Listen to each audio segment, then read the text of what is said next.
que le grand public ne connaît pas et que vous puissiez un peu nous parler de vos parcours au sein de la structure, au sein du pôle gérontologique Le Petit Trianon, puisque je sais que vous avez tous les deux des parcours riches et intéressants. Je ne sais pas lequel de vous deux veut commencer à nous parler. Ah non, allez, vas-y, commence. Bon, je commence alors. Ok. C'est lui qui est le plus âgé dans la structure, alors. Dans la structure, j'ai dit. Oui, oui, c'est vrai. C'est vrai. Alors, bonjour. Donc, vous êtes Laurent Liaudet, vous êtes le responsable hôtelier. Exactement. Du pôle gérontologique Le Petit Trianon. Ouais. Est-ce que vous pouvez nous dire ce que c'est un responsable hôtelier? Alors, un responsable hôtelier a pour mission d'encadrer et superviser l'équipe d'ASH, d'agents de service d'entretien. D'accord. Alors, on dit hôtelier chez nous, on dit agent de service hôtelier, parce que dans la fonction publique hospitalière, ce sont des agents de service hospitaliers. Voilà la différence. Voilà, donc mon métier consiste à superviser, encadrer, planifier la distribution des tâches, bien sûr, et le contrôle des tâches en soi. D'accord. Est-ce que vous pouvez nous parler un petit peu de votre parcours professionnel? Comment vous en êtes arrivé à exercer ce métier-là et d'où vous venez? Oui, bien sûr. Donc, parcours professionnel, donc j'ai 45 ans. Moi, j'ai fait des études d'hôtellerie-restauration dans le but de voyager, de partir sur les paquebots. En fait, la vie a fait que je n'ai pas fait ça. J'ai rencontré mon épouse qui avait un restaurant familial. Donc, on a dit à l'âge de 20 ans, on a géré l'entreprise familiale voilà, sur une quinzaine d'années. Donc, un petit restaurant traditionnel sur la rive droite de Bordeaux. Voilà, mon épouse était soignante déjà à la base, à côté du restaurant familial. Son métier de base, c'est soignante en EHPAD. Donc, voilà, après 15 ans d'exercice, on a vendu le restaurant. Je ne savais pas trop quoi donner, quel sens donner à ma vie professionnelle. Donc, j'ai intégré la mairie de Bordeaux comme agent d'entretien, tout simplement, comme ASH, en foyer pour personnes âgées. Voilà, et en fait, de fil en aiguille, ça m'a beaucoup plu, le contact, le relationnel avec la personne âgée. Et de ce fait, évolution de poste par des formations, par des CQP, ce qu'on appelle des certifications de qualification professionnelle. Voilà. J'ai intégré le Petit Trianon à la création, donc en juin 2014, en tant que responsable hôtelier. Donc, j'encadre une équipe de 8 personnes. Voilà, 6 ASH de jour et 2 de nuit. Voilà, sur des roulements, elles font des journées de 10 heures. Voilà, moi, mes horaires à moi sont des horaires administratifs. C'est 9h, 17h en général, et en théorie, en pratique, c'est autre chose. Vous venez de... C'est intéressant parce que vous venez vous-même du métier d'ASH. Tout à fait. Vous nous parlez de ce que vous a plu, le contact, le relationnel. Quand on est un peu extérieur aux structures, on a l'impression que l'ASH, il se consacre à une mission d'hygiène, etc. Mais on n'a pas forcément conscience qu'il est en relation directe oui. avec les personnes, avec les résidents. C'est ça. En fait, j'ai l'habitude de dire à mes équipes que ce sont les bases de la pyramide voilà, pour l'importance de leur travail. Alors, c'est vrai que le métier d'agent d'entretien, en proprement parler, on peut penser qu'on est là pour faire de l'entretien et point barre. Mais c'est bien au-delà de ça. C'est effectivement la mission première, c'est l'entretien des chambres et du cadre de vie et des communs et le service en restauration. Mais effectivement, si les ASH, la base de la pyramide, si elles ne font pas leur travail, les soignants ne peuvent pas faire leur travail, les infirmières ne peuvent pas faire leur travail, et ainsi de suite. Donc, la personne âgée, enfin le résident, va se confier beaucoup plus facilement à l'ASH parce qu'elle n'est pas là dans un but intrusif, elle n'est pas là dans un soin, elle n'est pas là pour lui forcer à faire quelque chose. Elle est juste là dans une relation de bien-être et de bon échange. Et elle amène, elle, en premier lieu, le bien-être au quotidien. C'est-à-dire qu'un environnement sain fait que la journée va être bonne. Voilà. Et effectivement, le résident va beaucoup plus parler à la SH de ses petits tracas, de ses petits bobos, de ses petites, comment on dit, de son humeur, voilà, de son moral, qu'au soignant qui vient pour un acte. Voilà. D'accord. Et Un acte comment vous organisez cette coordination, cette collaboration dans les équipes? Du coup, vous les expliquez bien qu'en fait, les AHA, ils participent au travail des aides-soignants, etc. Comment est-ce que ça collabore dans les équipes? Alors, on essaie par des échanges, par des réunions hebdomadaires. Voilà, c'est assez compliqué parce qu'il y a toujours ce spectre, je suis soignant, donc j'ai la connaissance absolue. Voilà, il y a toujours ce petit bataille entre AS et ASH, mais voilà, on espère arriver à effacer tout ça et à faire en sorte que moi, et enfin, on est tous dans cette optique, les encadrants, à motiver les équipes, à leur dire on est tous soignants. Voilà, dès qu'on rentre dans l'établissement, on met notre costume de soignant, qu'on soit animateur, ASH, infirmière, directeur, peu importe. On est tous à la base soignants. On apporte tous quelque chose aux résidents. Et voilà. Donc, on essaie de mettre avec les compétences de chacun et les qualifications de chacun, bien sûr, mais à un même niveau. Voilà. Et effectivement, il y a un bon échange de procédés qui s'installe petit à petit. Hein, donc, voilà, on espère arriver à long terme qu'on soit pas, qu'on soit tous sur un pied d'égalité, en fait. Ouais.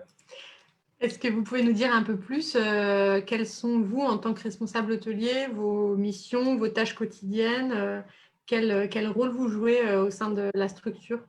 Alors, c'est dans un premier temps s'assurer que les équipes soient bien là, faire en sorte que les remplacements soient faits s'il y a besoin.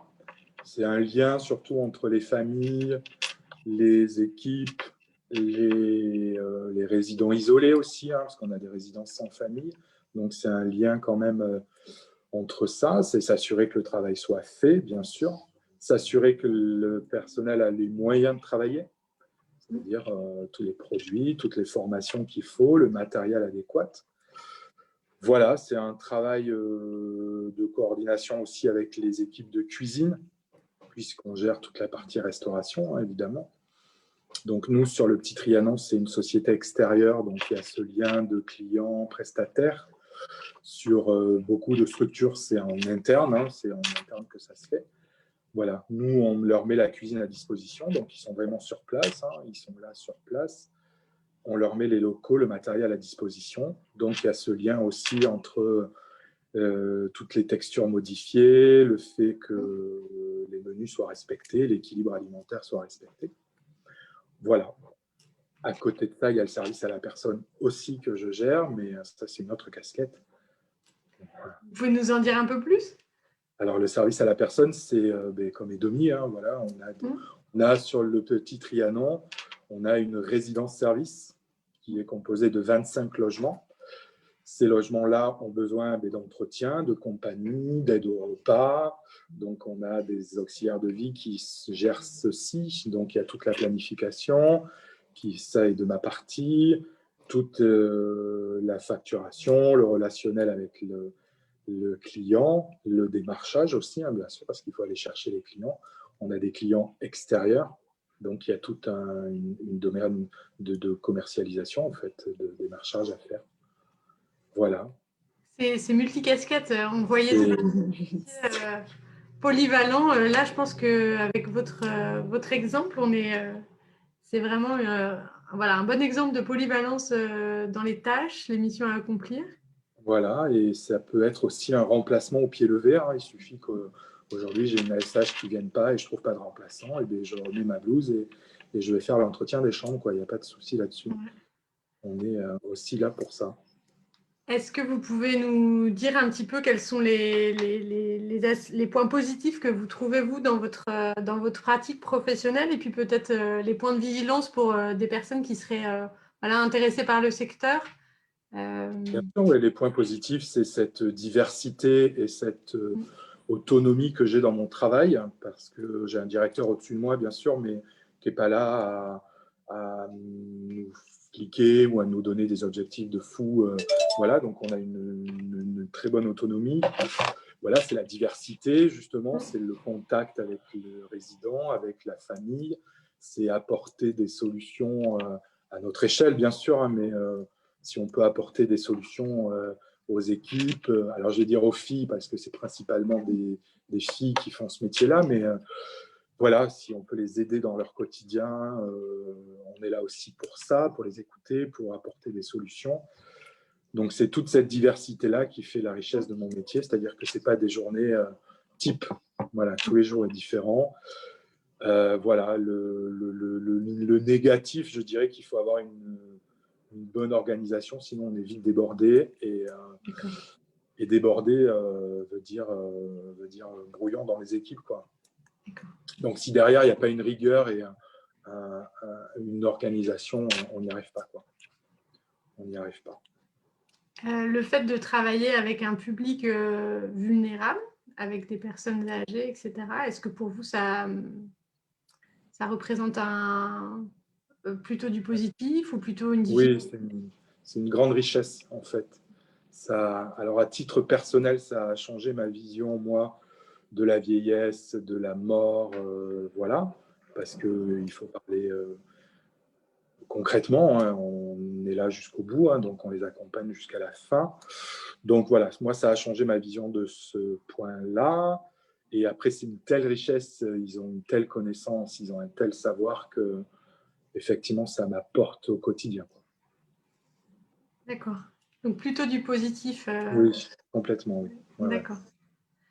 Est-ce que pour nos participants, vous auriez des conseils pour des personnes qui souhaiteraient s'orienter vers ce secteur, vers vos structures, des conseils pour soit chercher un emploi, soit se sentir bien dans les structures aussi?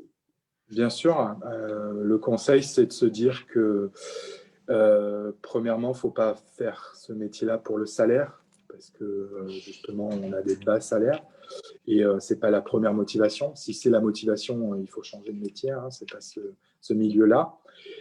Et il faut essayer un maximum de faire de formation sur les produits d'entretien, parce qu'il y a tout un protocole derrière à respecter. Il y a des techniques de bio-nettoyage et qui sont renforcées encore plus pendant ces périodes-là difficiles. Donc oui, des formations de produits d'entretien, des formations de techniques, gestes et postures. Quoi qu'il en soit, il y a des techniques pour ramasser une personne qui est au sol. Il y a une façon de parler aux gens, il y a une façon de les installer dans un fauteuil, dans un lit, voilà. Donc les positions, gestes et postures, déjà pour se préserver soi, puisque sinon à 45 ans, vous êtes bousillé du dos et c'est pas très bon. Voilà, et c'est prendre conscience de l'importance que vous apportez au quotidien aux personnes. Il faut savoir que nous, on a une population à, je sais pas, 60% qui n'a pas de famille. Donc, le seul lien, c'est nous. Voilà. Donc, si on vient et qu'on fait la gueule, forcément, ça ne va pas le faire. Ça va pas. Le but de notre métier, c'est d'amener du bien-être. Voilà. Donc, c'est être vraiment dans cet objectif-là. De se dire, effectivement, je fais de l'entretien, effectivement, je fais du ménage. Effectivement, il y a des journées où je vais nettoyer la chambre dans 2 heures, il va falloir que je la refasse parce qu'il y aura des souillures, parce qu'il va s'être passé quelque chose. Mais il faut comprendre la pathologie du résident, il faut voilà, ne pas s'arrêter à l'entretien. Ça va bien au-delà. Merci, parce que c'est une bonne transmission que vous faites, je trouve, et vous faites bien comprendre aussi tout l'environnement, en fait, toute l'importance de travailler avec... c'est pas rien de travailler avec un public vulnérable. Non, ouais, tout à fait. Ouais. du nettoyage. Je rebondis sur quelque chose d'un peu plus pratico-pratique. Vous avez parlé de la formation sur les produits d'entretien et les techniques de bio-nettoyage. Est-ce que vous pouvez en dire un peu plus? Parce que c'est peut-être des formations qui sont parfois proposées aux personnes qui s'intéressent à ce secteur-là, et je ne sais pas si c'est toujours bien compris. Oui, alors c'est vraiment… alors en EHPAD, il y a des protocoles, on est tenu par des protocoles. Alors nous, en intramuros, enfin dans le petit Trianon, c'est notre fournisseur de produits d'entretien qui nous les fait, voilà, 3 fois par an. On a une petite piqûre de rappel. D'accord. Puisqu'il y a différents chariots de ménage, il y a différents types. Voilà, nous, on a un type spécial qui est donc le chariot de bio-nettoyage, qui est un système d'imprégnation et de désinfection des surfaces.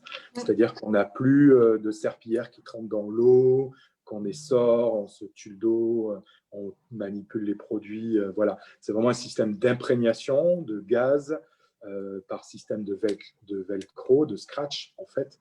Voilà, ça fait que les filles n'ont plus besoin de se baisser pour ramasser la serpillière, pour essorer. Voilà, elles ont un balai spécial qui est ergonomique. Voilà. Après, il y a des produits spéciaux pour les surfaces, spéciaux pour les sanitaires, bien sûr. Voilà. Et après, il y a tout un protocole, hein, on est protocolisé, c'est-à-dire que je rentre dans une chambre, je pars toujours de gauche à droite, de haut en bas, je rentre dans la chambre, je mets mes produits dans la salle de bain et les sanitaires, le temps que je fasse le reste, comme ça agit. Voilà, je termine par les sanitaires, évidemment. Je pars du plus propre au plus sale. Voilà, avec… en fait, il faut que moi, quand je vais checker les chambres derrière, voilà, il y a 3 points principaux hein, qui sont, bien sûr, les toilettes, les placards et le lit. Voilà. Et en un coup d'œil, on sait si la chambre est faite ou pas. Et c'est des protocoles qui ont… Enfin, parce que j'ai l'impression que c'est des évolutions relativement récentes, ces façons de procéder, qui tiennent compte de la… Oui, alors le bio-nettoyage, oui, c'est 5-6 ans, il y a 5 ans, oui. Parce que quand on a ouvert le petit Trianon, on n'était pas sur du bio-nettoyage à proprement parler. Voilà, on était vraiment sur une technique de nettoyage et d'entretien. Voilà, et il y a 5 ans de ça, ouais. Alors, je pense que c'est légiféré, hein, c'est un texte de loi qui dit qu'il faut que ça soit de telle façon. Donc voilà, on est passé au bio-nettoyage avec tout ce qui s'ensuit, les chariots spécifiques. Après, il y a des techniques qui vont beaucoup plus loin. Il y a des techniques de la vapeur, voilà, des vaporettos, j'allais dire, marque, on a ça. Mais des techniques de vapeur, voilà, qui là aussi partent plus dans une désinfection plus approfondie. Voilà. Est-ce que j'ai posé la question aux autres intervenants tout à l'heure? Est-ce que du coup la crise sanitaire change vos façons de travailler et vos… Enfin… Alors, change, oui et non, renforce nos façons de travailler. Voilà, renforce parce que forcément, il y a beaucoup plus de passages, il y a beaucoup plus de désinfection, surtout sur tous les points de contact, les poignées, les interrupteurs, les mains courantes dans les couloirs.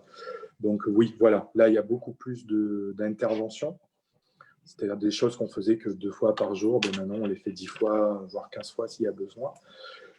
Mais à contrario, il y a cette complicité soignant-ASH qui fait que les soignants s'y sont mis aussi. Voilà.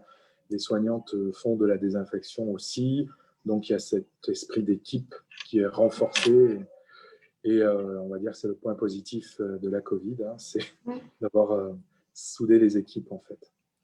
Oui, j'ai eu ce retour-là par une directrice de structure qui disait que face à l'adversité, les équipes s'étaient plutôt serré les coudes et avaient fait face ensemble, et ça avait créé aussi de la cohésion d'équipe malgré la difficulté de la situation. Tout à fait, ouais, vraiment. Je vous remercie en tout cas pour ces points super intéressants sur votre métier. Je propose qu'on passe la parole à votre collègue et puis pas de problème. un petit tour des questions des participants après, comme ça on rallumera, ça sera plus simple à gérer. Merci Aurélie d'être là. Donc vous êtes animatrice Parfait. le gérontologique du Petit Trianon. Alors, vous allez nous dire ce que c'est animatrice parce que je suis sûre que personne ne sait ici que c'est ce métier. Alors. Donc effectivement, je suis animatrice du pôle gérontologique du Petit Trianon, aussi bien pour l'EHPAD que pour la résidence-service, ce qui comporte quand même pas mal de monde. Ça fait combien de personnes 75 en tout. D'accord. Voilà. Et les extérieurs. Et comme on a un pôle ressources de proximité, comme le suggère le collègue, effectivement, je propose aussi des activités pour les seniors qui habitent encore à domicile, qui sont chez eux, quoi, à l'extérieur. Voilà. Donc, du coup, l'animation, en fait, je dirais que c'est un petit peu le point central de l'établissement parce qu'en fait, on est amené à côtoyer tout le monde, en fait. Toutes les équipes, il n'y a pas une personne qui n'a pas lien avec l'animation, en fait. Donc, moi, concrètement, les journées qui se passent dans l'animation, mes missions, on va dire, c'est vraiment proposer des activités qui sont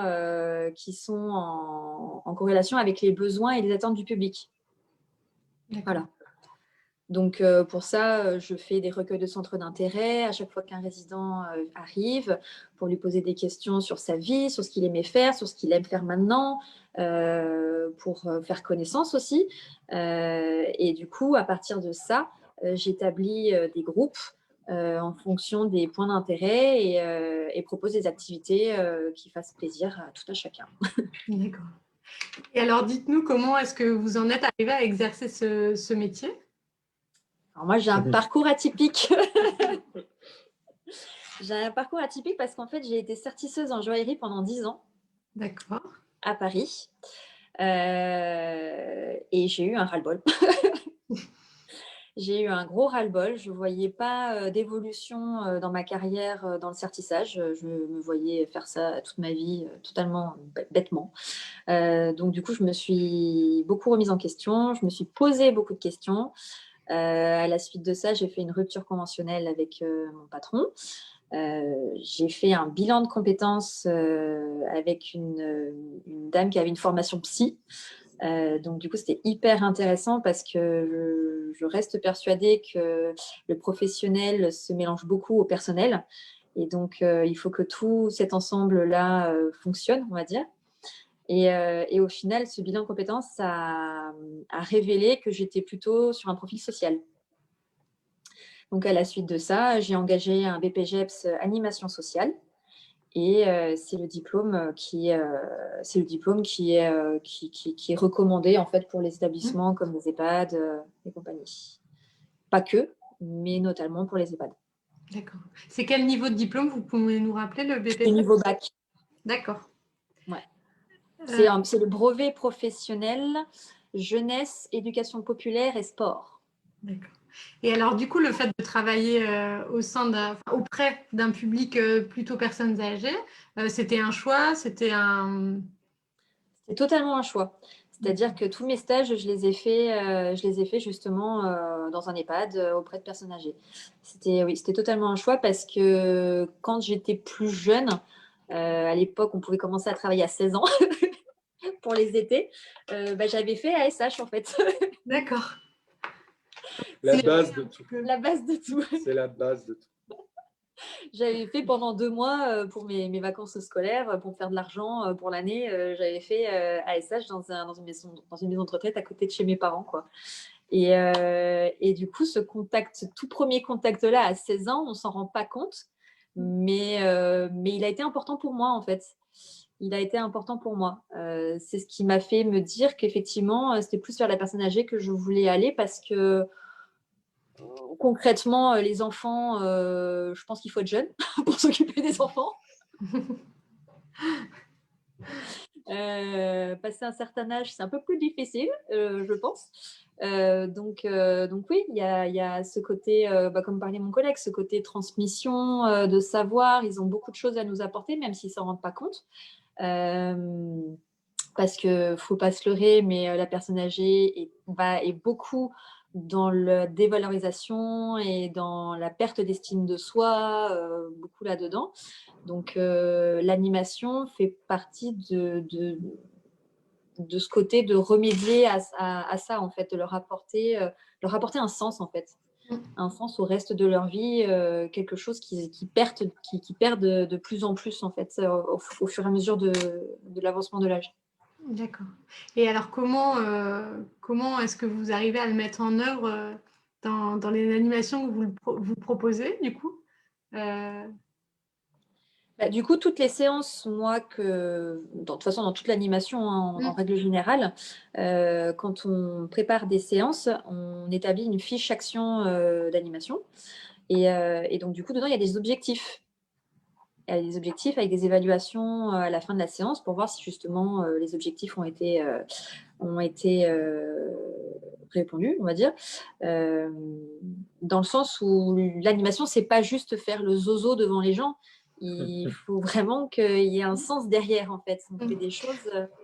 Oui, on peut imaginer juste, enfin, je sais pas, une activité manuelle et que voilà, ça soit juste comme ça, alors que non, il y a vraiment Non, c'est ça. Ça va être travailler l'autonomie par le choix. Je vais prendre telle ou telle couleur. Ça va dire travailler la motricité fine, pouvoir reprendre encore justement un pinceau pour pouvoir faire de la peinture. Ça va être justement, comme je disais, valorisation du travail fait, l'estime de soi. Enfin, ça s'attache à beaucoup de critères au final. On peut en trouver beaucoup. Et vous êtes attendu par les résidents sur ces animations? Alors, il y a du 50-50, je dirais. Il y a des personnes qui sont pro-animation, oui. Donc, qui sont où là, justement, je suis vraiment attendue, ou s'il n'y avait pas d'animation, clairement, ils le disent, ils dépériraient, quoi. Ils diraient, c'est souvent que j'ai des remarques de résidents en disant si vous n'étiez pas là, mais qu'est-ce qu'on ferait? Je m'ennuierais toute la journée, je n'aurais plus de goût à faire des choses. Voilà, ça fait partie de ça. Moi, il y a une dame, toutes les semaines, elle me le dit, j'attends avec impatience le planning parce qu'au moins je peux prévoir ma semaine.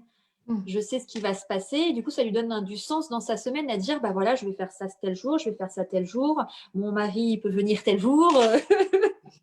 Ça donne du sens. Voilà, c'est ça. C'est complètement, ça donne du sens à la vie des gens.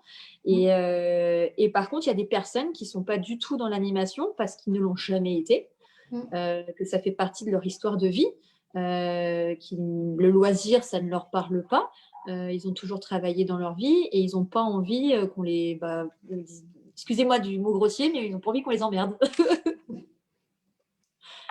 Donc, ouais, il faut aussi respecter leur volonté et se dire, bon, pas forcément D'accord. Exactement. On est là pour le résident, donc il faut suivre en fait leurs attentes, leurs besoins, leurs envies.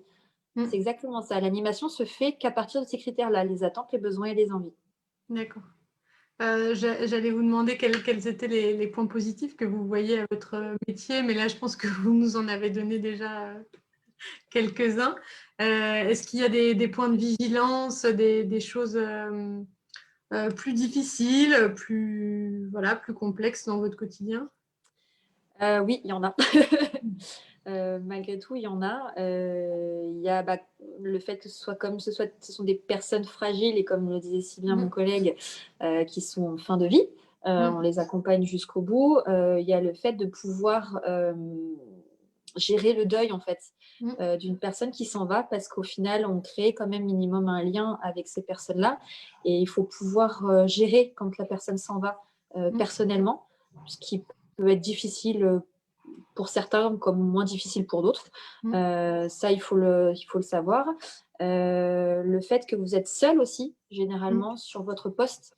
Alors, même si vous travaillez en équipe avec les aides-soignantes, avec les ASH, avec les cuisiniers, avec tout le monde, vous restez seul sur votre poste.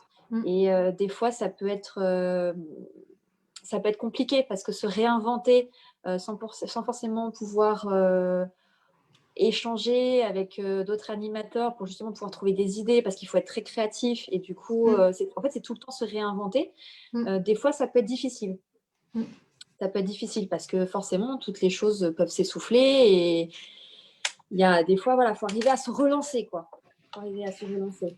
Est-ce que vous travaillez parfois avec des intervenants extérieurs?